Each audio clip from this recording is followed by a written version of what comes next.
Ayan boss, magandang araw. Ito yung Toyota Vios nyo. Ayan, pakita na lang po ng plate number. Ayan po. Dahil nga po may napansin ako nung pag-road test ko na parang lumalagwan, parang fluctuate na pa isa-isa na medyo may kalakasan eh. Ito po yung nakita natin.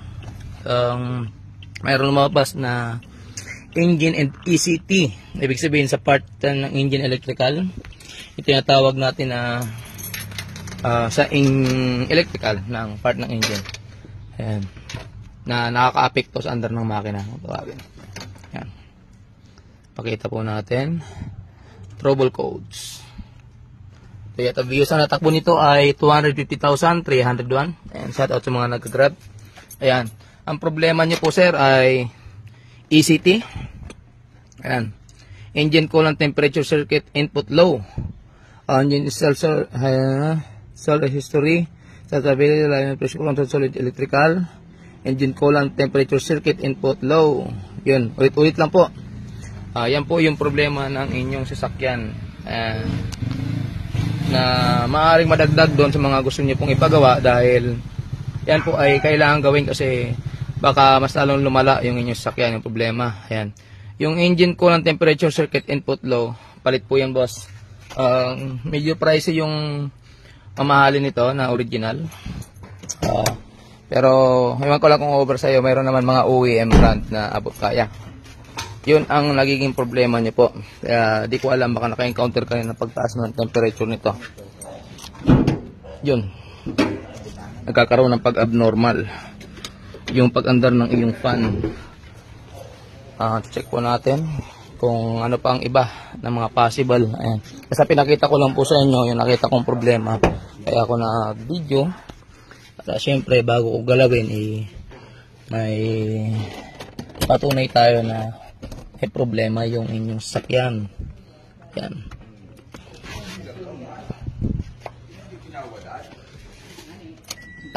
Alin? Mahal man talaga yan, bearing san. Mahal yan. Hindi yan yung ordinary bearing, may clutch. Parang sa bike, may ano.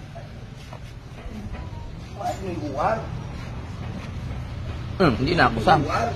Baga ako mag-awal sa kadagdag.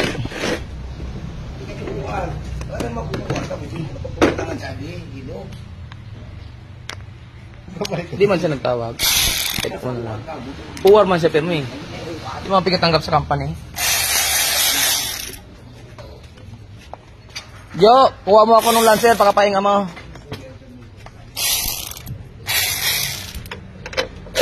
Pakapahinga mo na ako yung Lancer. Pahinga ka 5 minutes. Pag nalagyan ng model,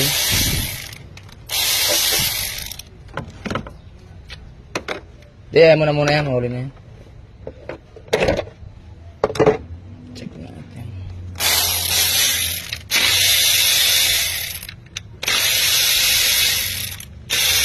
Minsan po kaya tandaan nyo kung bakit napapadali yung pagkasira or pag-maintenance ng spark plug dahil yun, kagaya ng kanina, nakapanood nyo naman yan yung Honda Dimension. Inamin naman niya kung saan siya nagpakarga. Tapos iba-ibang kulay, iba-ibang klase ng gasolina yung ginamit niya. Nagkaroon po ng chemical reaction yung sa iba-ibang kulay. Kumbaga sa ano, nagkaroon po siya ng pag-itim sa spark plug. Yun ang naging problema nung sasakyan ni sir. Ayan. Sana ito hindi.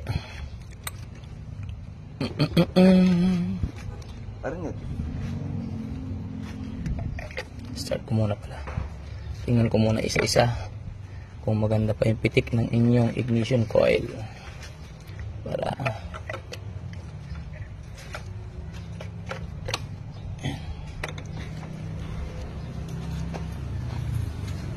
picturan mo. Ang masarap mo. Di man dinara. Udi. Tadi pa kadibi baba, mari disgrasya pusa ka. Udi. Di man dinara. Hindi. Bearing nga yan, pulley. Clutch type yan. Ayan. May reverse yan eh. Ayan na yan. May parang sa bike.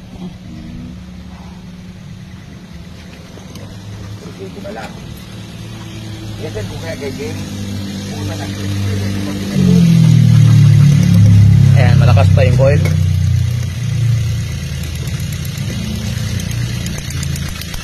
Ayun, yung ignition coil nyo po na isa mayroong leak sa body, malakas, kaya mayroong kayong tinatawag na pagluloko or pangangatog. Ayan, number po, napakalakas ng current leak. Ayan, hindi po nagdadirect sa loob yung kuryente, may leak. Ayan, kung bakit nagiging pangit yung idling nya. May pangangatog.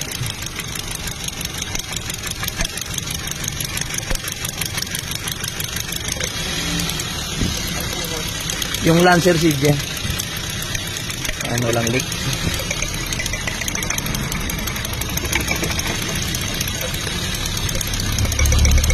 Ito, so number 4 lang sir, defective. Ayan,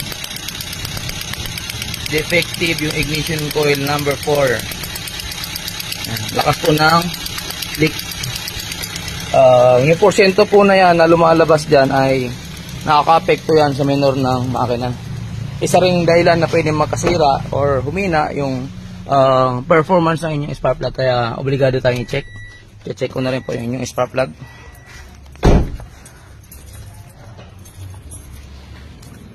Spark plug, i-check ko na rin kasi once po nagkaroon ng pagproblema sa ignition coil mga boss, ay maaari po itong magkaroon ng diferensya yung spark plug nyo kasi yung pagsunog niya ay hindi maayos.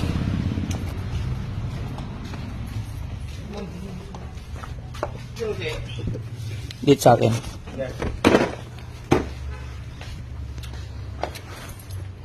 Bago yan, ha.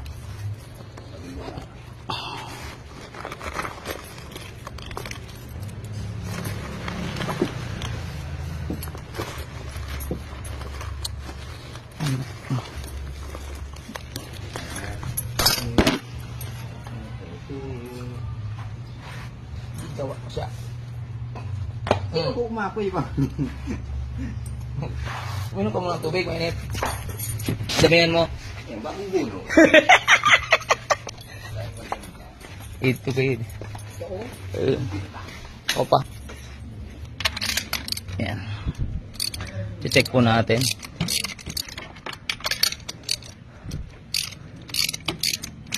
Check natin paniguro po. Maigi yung sinecheck natin kasi nandito na eh. Yung kasing pag-fluctuate mga boss, kaya agapan nyo. Ito malamang naibiyahe pa ito eh. Pwede po kasing humina yung spark plug.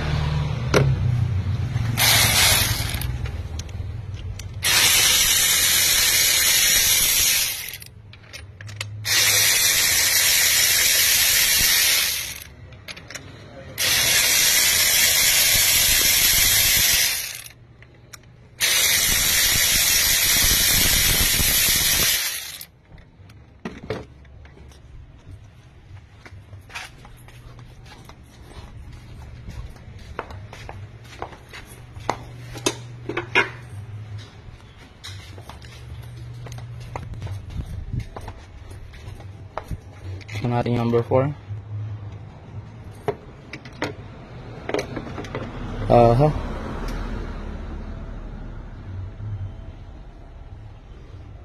Baho.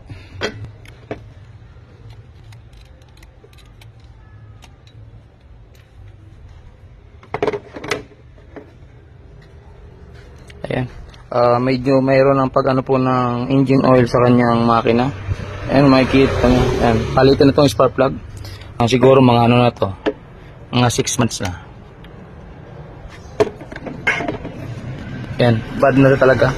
Ayan, nangingitim na yung bilang gilid. Minsan nakaka-apekto po yung pag-mix-mix nyo ng mga gasolina.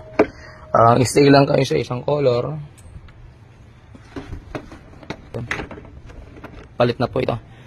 Ayan, mayroon na siyang ano sa likod. Palit na bago, tapos ignition coil. Ayan, papaalam natin sa customer. Ayan. Tapos gagawin natin, ayun, meron din pala siyang coolant leak. Ayan. Sir, kung nanonood ka, ayan, papakita ko sa inyo yung coolant leak. Ayan. Meron kayong coolant leak sa baba. Ayan, yung pink na po yan, yung kagandahan pag nagkukulant tayo, malakas po eh. Obligado pong gawin ito kasi isa sa mga tinitingnan kung dahil lang bakit umilaw yung ECT, pero nagkaroon na ng pag-react yung ECT mo. Ang dapat nang ipalit na, dapat naman talaga. Yan. ECT. Ibig sabihin, nagkakaroon ng abnormal na pag-function or pag-automatic, pag-switch yung inyong ECT ka umilaw po. Yan, papalan po natin. Yan po din. Pinang pandi. Makakarga kayong gas pangit.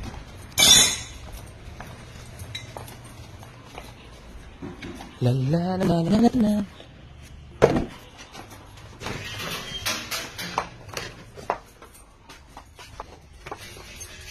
Nako.